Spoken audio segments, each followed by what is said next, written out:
Rail टेका करने के अंतर्गत कुछ आंदोलनकारियों को बेरमो थाना में गिरफ्तार कर लिया गया। क्यों गिरफ्तार किया? क्योंकि वो लोग का कुछ आपत्तिजनक बात हुई, तो इसी के चलते जयराम महतो आज बेरमो थाना आए। ये देखते हैं वीडियो पे जयराम महतो क्या बोले। और क्योंकि समूह में बहुत सारे लोग आए हुए थे और उनमें कुछ आपत्तिजनक बातचीत हुई है, तो उस पर अगर छोटी मोटी जो भी कार्रवाई होती है तो सब पे हो, ना कि चुन चुन के ना हो। जो हमें शिकायत ऐसी मिली कि पार्टिकुलर लोगों को छोड़ दिया गया है और पार्टिकुलर लोगों को नामजद किया गया है, तो ये दुर्भाग्यपूर्ण है। जैसे हमारे परवेज राजू जी हैं, ये थे भी नहीं, दूर दूर तक इनका उस दिन उपस्थिति से कोई नाता नहीं। तो सामने से बहुत ही हमारे भजन कीर्तन की आवाज़ आ रही है। दुर्गा पूजा का अवसर है, तो सभी को, आप सबों को, थाना के तमाम स्टाफ को दुर्गा पूजा की बहुत शुभकामनाएं हमारी तरफ से। देखिए, मामला था, कुछ मसला हुआ था, कुछ नारे ऐसा था जो माने आपत्तिजनक था। तो हमने आसपास जो एसआई महोदय हैं उनसे कहा कि आप नियमतः कार्रवाई करिए अगर दोषी हैं। और क्योंकि समूह में बहुत सारे लोग आए हुए थे और उनमें कुछ आपत्तिजनक बातचीत हुई है, तो उस पर अगर छोटी मोटी जो भी कार्रवाई होती है तो सब पे हो, ना कि चुन चुन के ना हो। जो हमें शिकायत ऐसी मिली कि पार्टिकुलर लोगों को छोड़ दिया गया है और पार्टिकुलर लोगों को नामजद किया गया है, तो ये दुर्भाग्यपूर्ण है। जैसे हमारे परवेज राजू जी हैं, ये थे भी नहीं, दूर दूर तक इनका उस दिन उपस्थिति से कोई नाता भी नहीं है। तो मैंने उनसे वही कहा है कि आप भी इंसान हैं, भूल इंसान सही होती है, लेकिन उसे सुधारने के लिए आपके पास समय है, तो उस पर सुधार किया जाए।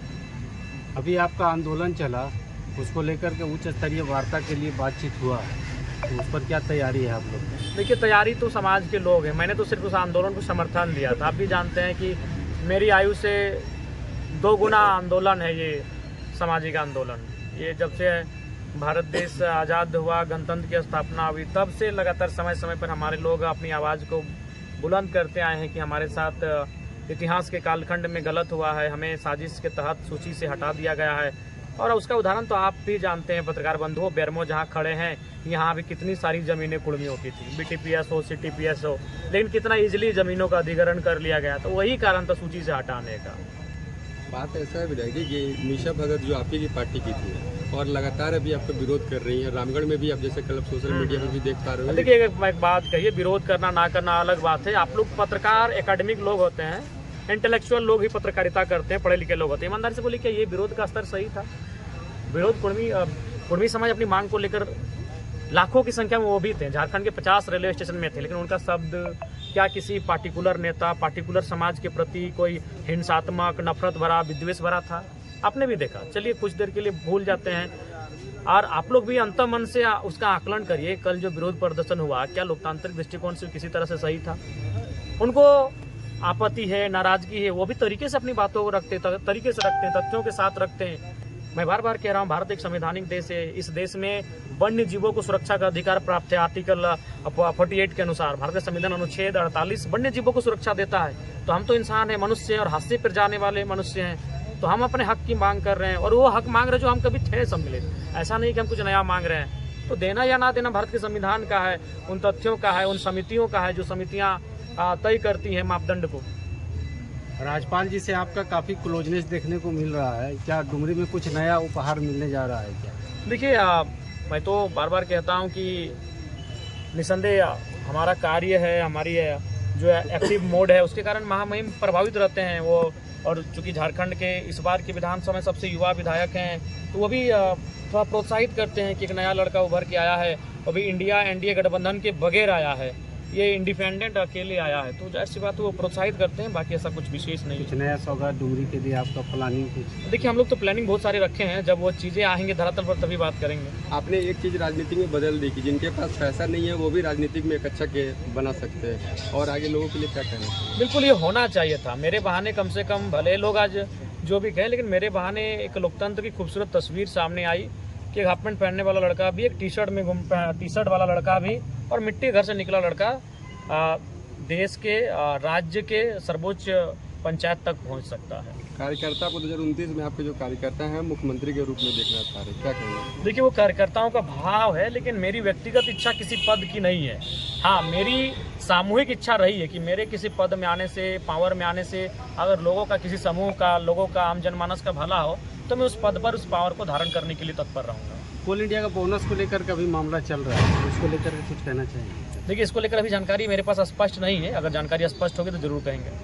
आज बेरमो थाना टाइगर जयराम महतो डुमरी विधायक पहुंचे थे, आप लोगों का कुछ केस का मामला था, क्या है पूरा मामला? सबसे पहले विधायक जी को हम आभार व्यक्त करते हैं और यहाँ पे मैंने एक गलत राजनीतिक का हम शिकार हुए हैं।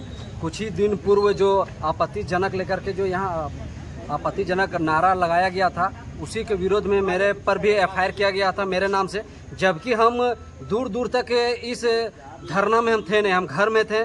आप कोई भी वीडियो, कोई भी सीसीटीवी का फुटेज निकलवा लीजिए, कहीं भी नहीं है। लेकिन बस हम जयराम महतो का एक सच्चा समर्थक है, सच्चा सिपाही है, बस उसी का हम भुक्तभोगी हुए हैं।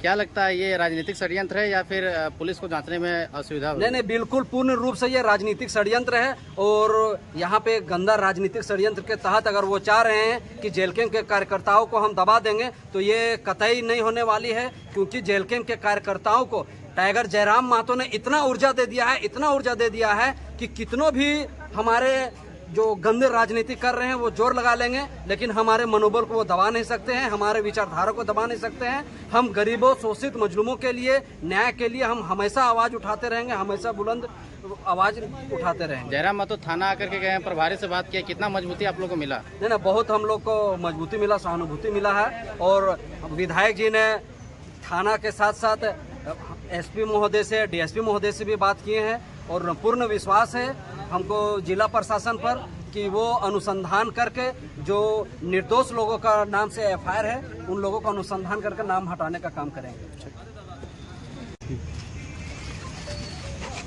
क्या सूरज जी आपका लाइव नहीं दिखा? ठीक है।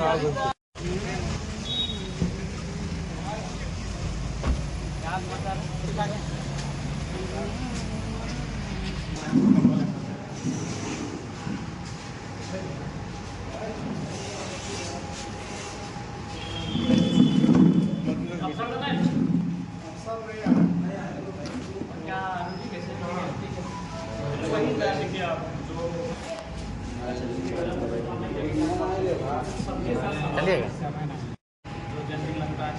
उसको ऐसा ना लगे कि भाई हमारे साथ पक्षपाती हुआ, उसको ऐसा ना लगे कि हमारा यहाँ पहुँच नहीं था या फिर हमारा पॉलिटिकल बैकग्राउंड नहीं था, हमारे साथ नियमतः कार्रवाई करिए अगर दोषी हैं। और चूँकि समूह में बहुत सारे लोग आए हुए थे और उनमें कुछ आपत्तिजनक बातचीत हुई है, तो उस पर अगर छोटी मोटी जो भी कार्रवाई होती है तो सब पे हो, ना कि चुन चुन के ना हो। जो हमें शिकायत ऐसी मिली कि पार्टिकुलर लोगों को छोड़ दिया गया है और पार्टिकुलर लोगों को नामजद किया गया है, तो ये दुर्भाग्यपूर्ण है। जैसे हमारे परवेज राजू जी हैं, ये थे भी नहीं, दूर दूर तक इनका उस दिन उपस्थिति से कोई नाता भी नहीं है। तो मैंने उनसे वही कहा है कि आप बेइंसान हैं, भूल इंसान सही होती है, लेकिन उसे सुधारने के लिए आपके पास समय है, तो उस पर सुधार किया जाए। अभी आपका आंदोलन चला, उसको लेकर के उच्च स्तरीय वार्ता के लिए बातचीत हुआ है, तो उस पर क्या तैयारी है आप लोग? देखिए, तैयारी तो समाज के लोग हैं, मैंने तो सिर्फ उस आंदोलन को समर्थन